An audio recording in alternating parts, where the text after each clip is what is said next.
Dans cette vidéo, on va s'intéresser à la représentation en mémoire des tenseurs dans la librairie PyTorch. Les tenseurs, ce sont des tableaux de nombres ayant des dimensions arbitraires. Par exemple, les vecteurs sont des tenseurs ayant une seule dimension, les matrices sont également des tenseurs mais ayant deux dimensions. Et si vous avez un peu manipulé PyTorch, vous savez que tout passe par le tenseur. Les paramètres des modèles sont des tenseurs et les données sont également des tenseurs. Donc il est important de savoir comment sont représentés ces tenseurs en mémoire pour apprendre à bien les manipuler et savoir quelles opérations sont coûteuses ou au contraire peu coûteuses en temps et en mémoire. Alors commençons par le plus simple, le vecteur. Prenons un vecteur à 6 éléments qu'on nomme A dans Python. Lors de la création de A, PyTorch va réserver en mémoire 6 cases consécutives dans lesquelles il va placer un à un et dans l'ordre les coefficients de A. Donc la mémoire, il faut s'imaginer que c'est quelque chose de unidimensionnel et PyTorch va pouvoir réserver un bout de mémoire lorsqu'il va créer un tenseur. Et donc une fois stocké, comment est-ce qu'on accède à un élément de A, disons AI? Eh bien en fait, il suffit de partir de la première case mémoire et de se décaler de I cases, I étant l'index du coefficient auquel on souhaite accéder. Donc par exemple, A3 s'obtient en partant de la première case et en se décalant de 3 cases. Donc un vecteur en PyTorch, c'est essentiellement une adresse, donc l'adresse du premier élément de la case mémoire, et une taille. Donc on a besoin de se souvenir que de l'adresse et de la taille pour pouvoir retrouver entièrement le vecteur. Et donc la taille est nécessaire puisque si on veut récupérer le vecteur en entier, il ne faut pas aller trop loin, il ne faut pas dépasser le dernier coefficient, puisque derrière ce dernier coefficient, il y a aussi une case mémoire avec d'autres données inconnues, mais on ne peut pas reconnaître ces données si elles appartiennent ou non au vecteur. C'est pour ça qu'il faut stocker une taille à l'avance. Très bien, et maintenant pour les matrices. Alors là, cette fois-ci, on a un tableau en 2 dimensions que l'on va devoir projeter sur la mémoire qui est, elle, en une dimension. Donc pour le vecteur, c'était assez facile, c'était une dimension, une dimension. Là, en fait, on a le choix. On peut soit enchaîner les colonnes, soit enchaîner les lignes. Donc ici, si on représente A en mémoire colonne par colonne, on va d'abord stocker la première colonne 6, 4, 2, puis la seconde 1, 5, 8. Et au contraire, si on représente A ligne par ligne, on va stocker 6, 1, 4, 5 et 2, 8. Alors évidemment, ces deux représentations sont correctes. L'important est de se souvenir de laquelle a été utilisée pour pouvoir, le moment venu, savoir retrouver A. Pour cela, on introduit ce qu'on appelle le stride ou le pas. Un stride pour la première dimension et un stride pour la seconde dimension. Et en fait, le stride, c'est la distance en mémoire de deux éléments consécutifs de la matrice sur un axe donné. Donc c'est le pas qu'il faut faire en mémoire, le décalage, pour passer d'un élément à un autre si les deux éléments sont consécutifs dans la matrice d'origine. Donc si on se place dans la représentation colonne par colonne, on aura le stride de la première dimension qui vaut 1 et le stride de la seconde dimension qui vaut 3. Alors en effet, si on regarde deux éléments consécutifs de l'axe 0 de la matrice, donc la première dimension, l'axe 0 c'est l'axe vertical, donc par exemple on peut prendre 6 et 4, on voit qu'en mémoire ils sont distants d'une seule case mémoire. Et donc pareil pour 5 et 8, ce sont des éléments consécutifs de l'axe 0 et ils sont bien distants d'une case mémoire. Et donc 1 c'est bien le stride de l'axe 0 de A pour cette représentation. Et si on regarde les éléments 4 et 5, par exemple, qui sont eux consécutifs mais pour l'axe 1, on voit qu'ils sont bien distants de 3 cases mémoire, donc 3 étant le stride de l'axe 1. Et au contraire, si on choisit la représentation ligne par ligne, on aura un stride de 2 pour l'axe 0 et de 1 pour l'axe 1. Donc rapidement, entre 4 et 2 par exemple, on a bien une distance de 2 cases mémoire. Et pour 2 et 8, qui sont consécutifs selon l'axe 1, on a bien une distance d'une case mémoire.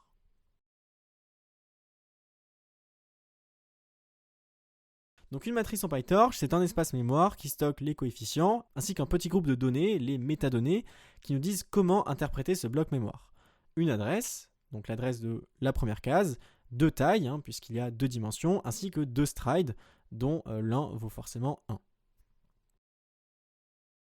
Et l'accès à l'élément AIJ, il va se faire de la manière suivante, A de I fois stride de l'axe 0, plus J fois stride de l'axe 1. Alors comment est-ce qu'on peut interpréter cette formule? I fois stride de l'axe 0 nous envoie directement au premier élément de la ligne I, puisque stride de 0, c'est la distance entre chaque début de ligne. Donc si on fait I fois stride de 0, on a directement le début de la ième ligne. Et puis de la même manière, J fois stride de 1 va nous décaler sur la jème colonne.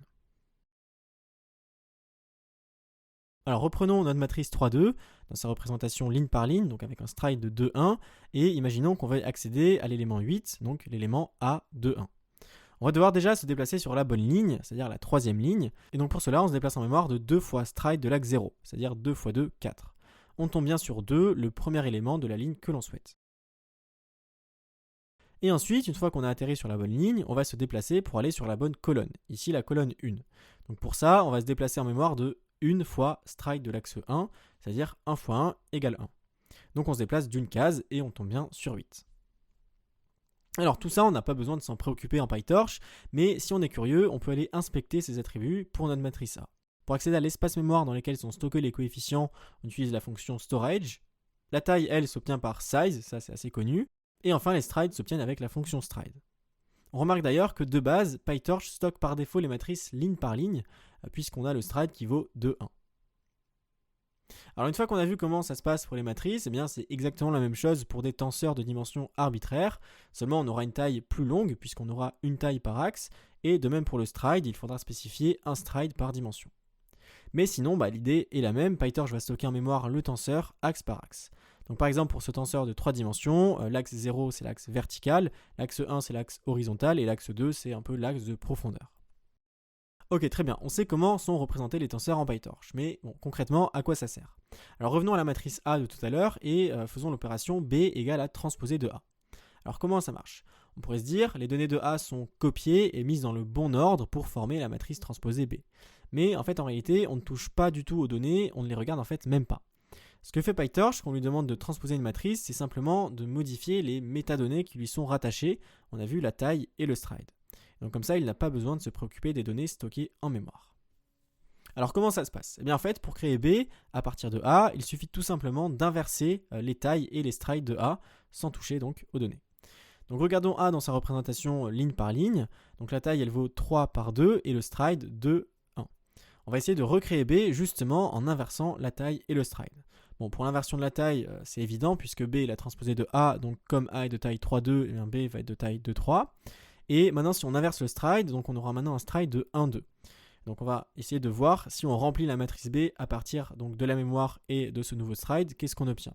Donc il y a 6, le premier élément, et on se trouve selon l'axe 0, donc d'après le stride, on doit aller chercher l'élément juste après le 1. Et ensuite la deuxième colonne, donc 4 et 5, et enfin 2 et 8. Donc n'hésitez pas à mettre en pause la vidéo si vous avez un doute sur la reconstruction de B à partir des strides. Et au final, on voit bien qu'on obtient la transposée de A. Donc si on fait ça en PyTorch, on voit que A et B pointent bien vers la même adresse, ce qui témoigne du fait qu'ils pointent tous deux vers les mêmes données. Ce sont seulement les métadonnées de B qui ont été modifiées. Finalement, on modifie la façon d'interpréter le bloc mémoire. Mais le bloc mémoire, lui, il reste le même. Donc si jamais on modifie les valeurs de B, celles de A seront aussi modifiées. Alors quel est l'intérêt de procéder de cette manière? Et en fait, implémentée comme ça, l'opération de transposition est indépendante de la taille des matrices concernées. Et ça, on peut le voir avec cet exemple, ça prend exactement le même temps de transposer une matrice 10 par 10 qu'une matrice 10 000 par 10 000. Et la transposition n'est pas la seule opération en PyTorch qui se fait en ne modifiant que les métadonnées. On peut également citer toutes les opérations de slicing, c'est-à-dire l'indexage, qui ne sélectionne que certaines colonnes ou certaines lignes d'un tenseur. Donc on ne va pas rentrer dans les détails comme on l'a fait avec la transposition, mais globalement, lorsqu'on spécifie un début qui est différent de 0, PyTorch va modifier une métadonnée nommée le storage offset, qui encode en fait le décalage entre le début du bloc mémoire sur lequel on pointe et le vrai début du tenseur. Si on spécifie une valeur de fin particulière dans notre slicing, PyTorch va modifier la taille de l'axe concerné. Et enfin, si on modifie le pas du slicing, PyTorch va modifier le stride de l'axe concerné. Et un dernier exemple, c'est celui de la fonction view qui permet de redimensionner une matrice. Là encore, ce ne sont que les métadonnées qui sont modifiées, la taille est directement passée en argument de view, et pour le stride, PyTorch s'arrange pour que ça colle avec ce qu'on attend. Donc là encore, on ne va pas rentrer dans les détails. Donc le point important à retenir de cette vidéo, c'est que certaines opérations PyTorch sont en temps constant, car elles ne modifient que les métadonnées des tenseurs. On a notamment vu la transposition, le slicing et la fonction view. Évidemment, toutes les opérations ne sont pas ainsi. Par exemple, la fonction sin, elle exige qu'on manipule les données du tenseur. Alors, étant donné une opération, comment savoir si elle ne fait que modifier les métadonnées?